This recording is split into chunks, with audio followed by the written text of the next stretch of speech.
Okay, so the board exams are in the corner now. So for grade 12 of CBSE and ISC, these few topics are very important. This is one of those questions where we have dx over x plus 1 times x plus 2 for the integration. So how will you do those questions? Please see. First of all, what we do, we will try to convert it into a partial fraction. So except for the integration and the dx, we will consider the structure. Let's say 1 over x plus 1 times of x plus 2. We will break it down into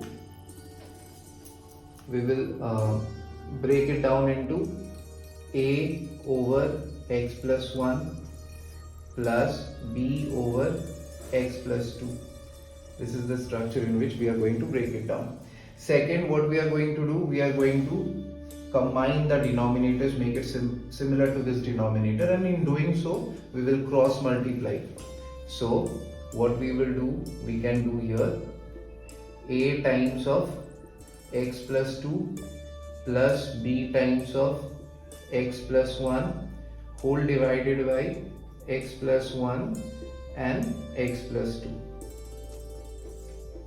Okay, so now this is aligned with 1 over x plus 1 x plus 2. So we have the same set of denominators on both ends. So what we are going to do, we are simply going to cancel them. So we are having 1 equals to a times of x plus 2 plus b times of x plus 1.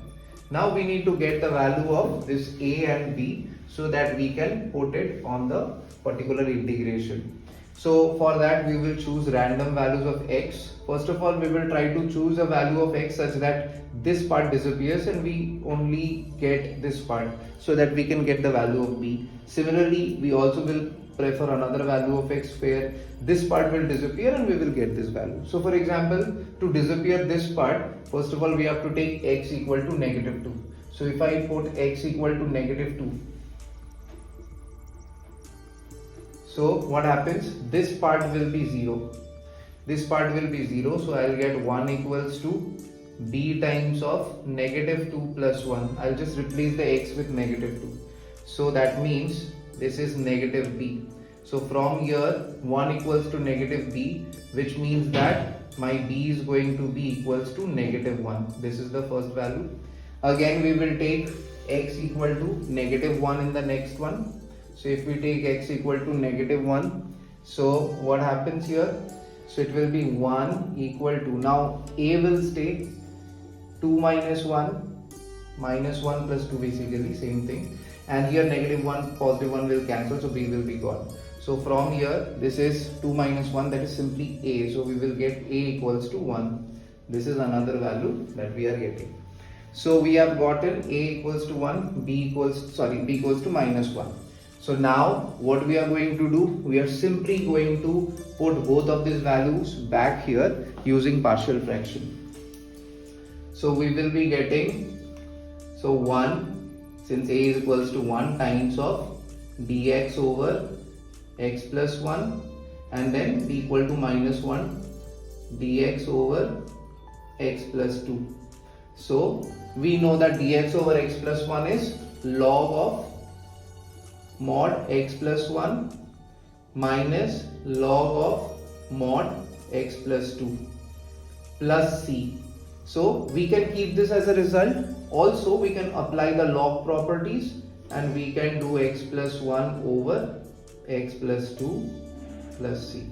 So this is the answer of this particular integration.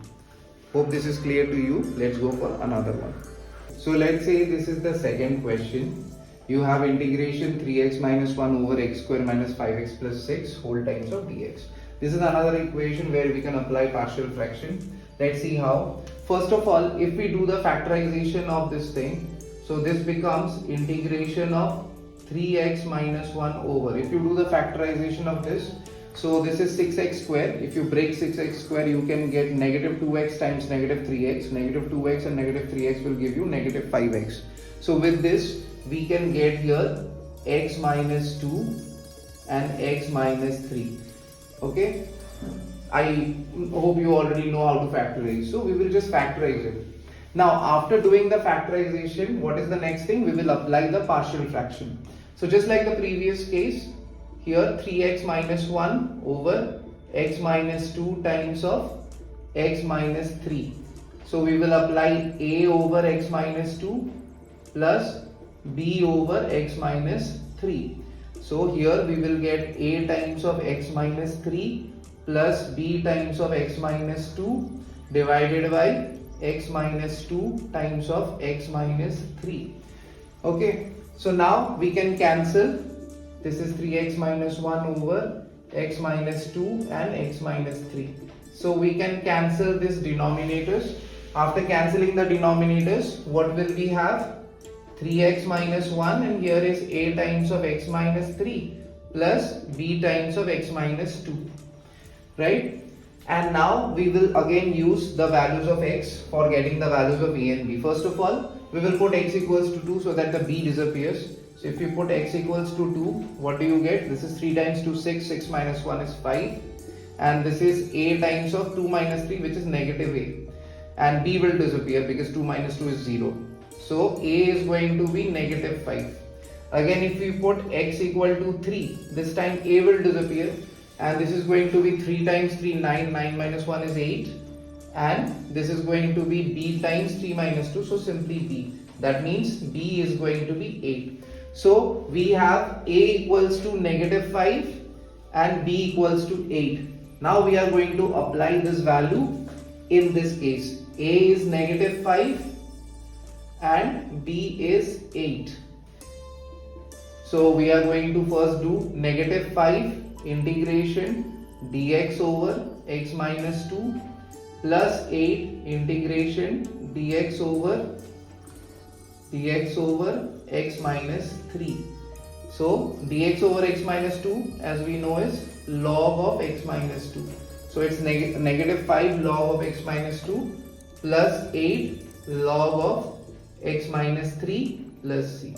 That is your final answer. Here you cannot apply the log rule for x minus 2 over x minus 3 because the coefficients are different. So you cannot apply it, but this is your final answer.